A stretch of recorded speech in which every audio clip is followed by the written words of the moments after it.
Биз качан шайтандын азгырыгынан сактана алабыз? Качан дүйнөнүн азгырыгынан сактана алабыз? Бир нафсыбызды тарбияласак. Эгер нафсты эле тарбиялаган болсок, шайтанга дагы баш бербейбиз, дүйнөнүн азгырыгына да баш бербейбиз. Ошондон алымдарыбыз айтканда, 70 шайтандан дагы адамдын нафсы күчтүү болот экен, эгер азгырам десечи. Шайтан жолдо эле калып калат экен нафстын алдында. Ошондон биз колдон келишинче ошол өзүбүздү өзүбүз көзөмөлдөп, эң негизги мына биздин аткарып жаткан ибадаттардан кулк мүнөзүбүз оңдолуш керек.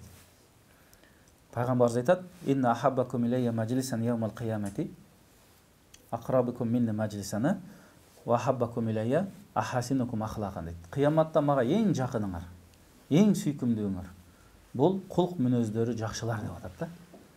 Демек, исламдагы ибадаттардын негизги багыты эми Алла Таалага кулчулук, парызды аткарабыз, соогуна ээ болобуз, бейишке даярданабыз.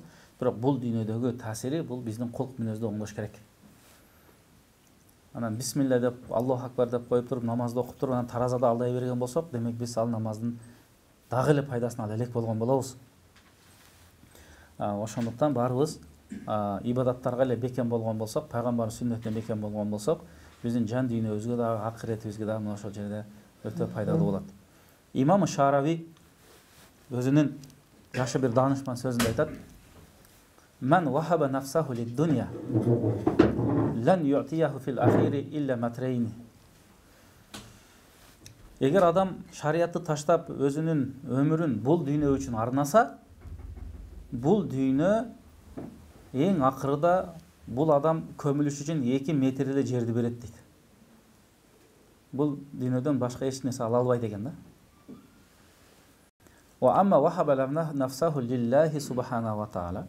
Ал эми ким бул жашоосун Аллага арнаса, Алланын шариаты менен, пайгамбардын сүннөтү менен жашаса, кенендиги асман менен, азыр биз көрүп турган асман менен жерден дагы кенен болгон бейишти Алла Таала берет дейт да. Демек, ал жерге барыш үчүн ичинде нафсты тарбиялашыбыз керек, нафсты жеңишибиз керек, ибадатка бекем болушубуз керек, Алланын ыраазычылыгын тапканга аракет кылышыбыз керек. Биздин шариятыбыздын өтө кенендиги, рахматы, мээрими Алланын ыраазычылыгына жетүү жолдор өтө көп. Мына ошол жолдордун баардыгын биз колдон келишинче эмне кылышыбыз керек? Пайдаланып, аткарганга аракет кылышыбыз керек. Мына 3 нерсеге Алла Таала эсепсиз сооп берем дейт. Бул орозого, сабырдуулукка, кечиримдүүлүккө. Ким ушул сыпаттарга ээ болсо, Алладан эсепсиз соопко ээ болду дейт. Демек, мына ошол ибадаттардан да биз дайыма пайда алышыбыз керек. Пайгамбарыбыз саллаллаху алейхи ва саллам өз хадисинде айтат: күндөрдүн бир күнүндө "Мен яхузу минни хазихил калимат ва я'малу бихинна ва ю'аллимухун" дейт. Ким менден ушул 5 насаатты алып, өзү амал кылып, башкаларга да үйрөтөт десе, Абу Хурайра тура калат дагы мен дейт. Ошондо Абу Хурайранын колунан кармап, пайгамбарыбыз айтат. Эми Абу Хурайра айтат, пайгамбар ушу менин колумдан кармап айтканы ошол осияттардын, насааттардын өтө маанилүү экендигинен кабар берет дейт. Биринчи пайгамбардын ушул хадистеги осияты: "Иттaqi al-maharim takun a'badun nas" дейт.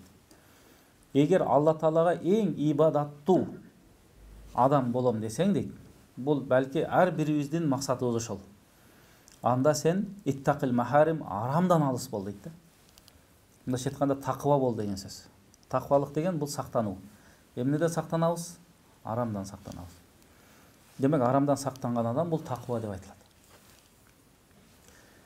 Экинчи осуяты: "Варда бима qasamahu лак такун агнан нас" дейт.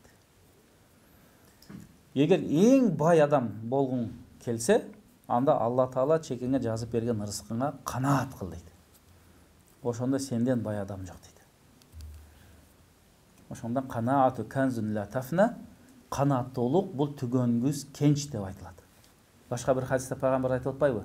"Ман кана аминан фи сирбихи ва муафан фи жасадихи ва лаху кута йаумихи факааннама хизат ад-дуnya бихазафириха" дейт. Кайсы бир адам эрте менен уйкудан турса,